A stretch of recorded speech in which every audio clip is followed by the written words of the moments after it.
कहा गया पार्थेश्वर महादेव। एक शिवलिंग से लेकर 10 करोड़ शिवलिंग की पूजा होती है। जो पार्थेश्वर पूजा है, सभी कामनाओं की पूर्ति के लिए कोई श्रेष्ठ पूजा है तो पार्थेश्वर महादेव की पूजा है। भगवान महादेव के मिट्टी में से जो शिवलिंग निर्माण होते हैं उनको पार्थेश्वर महादेव कहा है। जो कोई नित्य पार्थेश्वर महादेव की पूजा करे उनकी कभी अपमृत्यु नहीं होती, अकाल मृत्यु नहीं।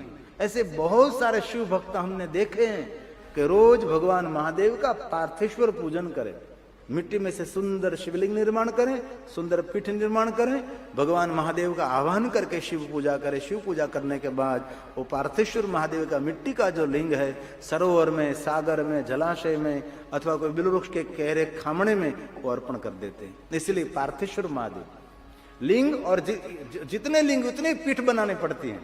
ऐसा नहीं एक लिंग बनाओ एक पीठ बनाओ, जरूर हो सकता है एक लिंग बनाओ मिट्टी में से, नीचे पीठ बनाओ मिट्टी में से, और छोटे छोटे शिवलिंग बनाकर आजू बाजू में आप रख दो, उनको मणिलिंग कहा गया है।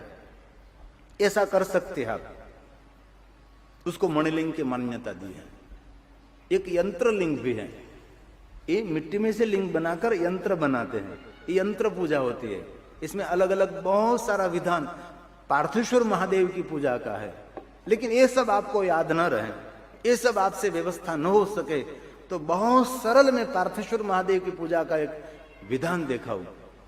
आपके आंगन में जो बिलवृक्ष होगा, जो हो तो जिनके आंगन में बिलवृक्ष रहता है उसका आंगन आंगन नहीं, उनका आंगन सभी तीर्थों का प्रतीक है। ये बिलवृक्ष की महिमा है, कोई सामान्य वृक्ष नहीं। बिलवृक्ष महादेव स्वरूपम बिलवृक्ष, बिलवृक्ष स्वयं महादेव का स्वरूप है। इसलिए बिलवृक्ष को कभी सामान्य वृक्ष नहीं समझना चाहिए।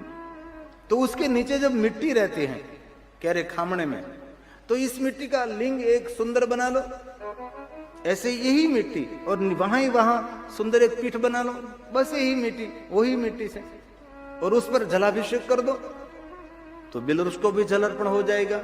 और मिट्टी का लिंग जो निर्माण हो उस पर जलधारा करो तो पार्थेश्वर महादेव की पूजा भी हो जाएगी। और विसर्जन करने की कोई बात नहीं रही, वहीं विसर्जन हो जाएगा। ये भी ना हो सके तो आपके आंगन में तुलसी हो, तुलसी का सुंदर कहरा हो, तुलसी का सुंदर खामना हो, तो तुलसी के कहरे में, खामणे में, कुंडे में मिट्टी रहती है, यही मिट्टी का लिंग निर्माण करो।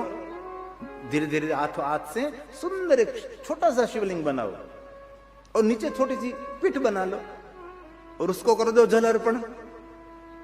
आह्वान करने की आवश्यकता नहीं, विसर्जन करने की आवश्यकता नहीं, हो गई पार्थेश्वर महादेव की पूजा। तुलसी को भी जल अर्पण हो गया और पार्थेश्वर महादेव की पूजा भी हो गई।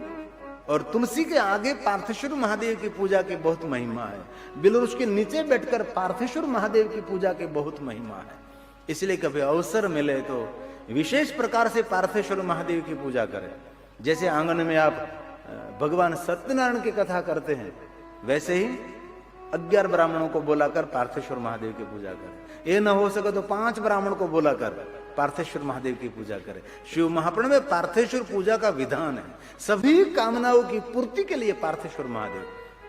5 ब्राह्मण न मिले तो 3 ब्राह्मण, 3 न मिले तो 2 ब्राह्मण, 2 ब्राह्मण न मिले तो 1 ब्राह्मण, પછી आधा नहीं मिलता कहीं जगह पर। एक विद्वान ब्राह्मण को आमंत्रित करते हैं, उसके द्वारा विधिवत पार्थेश्वर महादेव की पूजा करें, उनकी बहुत महिमा है। ये श्लोक शिव पुराण का है, जो पार्थेश्वर महादेव की पूजा करे वो सभी श्राप में से मुक्त हो जाएगा। किसी का श्राप आपको लगा है, ये श्राप मुक्त हो जाएगा।